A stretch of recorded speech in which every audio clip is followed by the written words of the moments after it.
was almost midnight when my daughter's fever spiked. Not the kind you ride out with a cool washcloth. The kind that makes a 3-year-old go completely still. My wife pressed her hand to Emma's forehead and looked at me. I already knew what she was going to say before she said it. We were out of children's Tylenol. The nearest place open was the Harris Teeter on Route 9, maybe a 12-minute walk. I grabbed my jacket, pocketed my phone, headed out the front door. We live on Alderman Street, old part of town, quiet.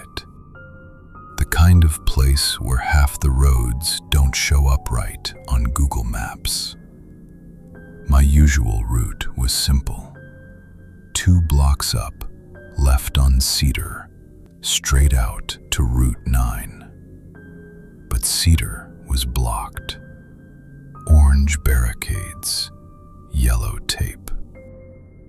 The whole stretch, impassable. I knew Dunmore and Whitfield. I'd walked them before, in daylight.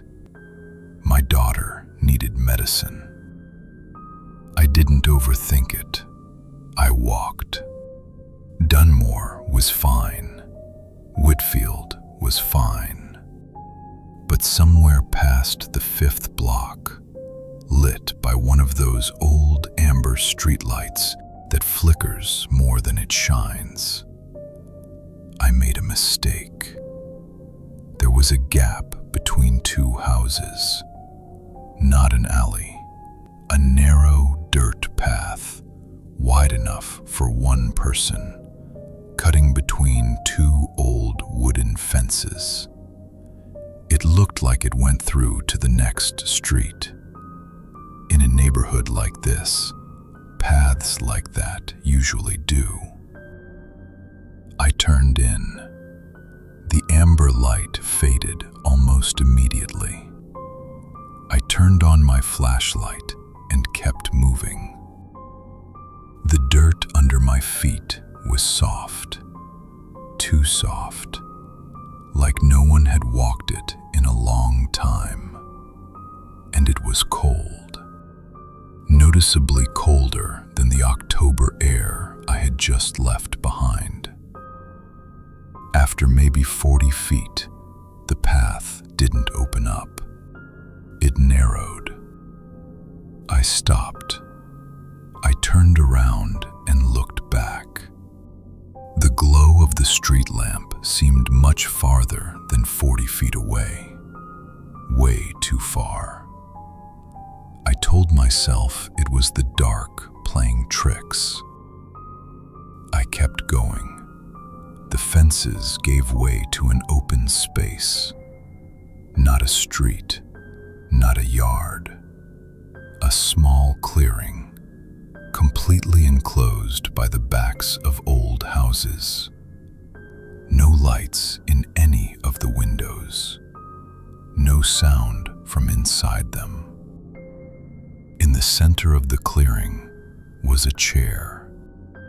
A wooden dining chair, placed perfectly upright in the dirt, like someone had just stood up from it.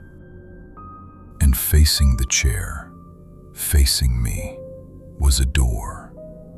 No porch, no steps, just a door, slightly open, with a strip of black behind it, deeper than the darkness around it. The sounds were gone. No cars, no dogs, no wind. The whole town had gone completely silent, and the door was swinging back and forth, slowly, in air that wasn't moving. I was about to run when my flashlight caught something I'd missed. The chair wasn't empty. In front of it, Placed neatly side by side in the dirt were a pair of small pink sneakers, size 4 or 5. On the seat, folded like fresh laundry, was a child's pajama top, yellow with little white stars on it. And on the back of the chair, hung by its hood, was a child's pink fleece jacket. All of it clean, all of it dry. In a clearing no one should have been near.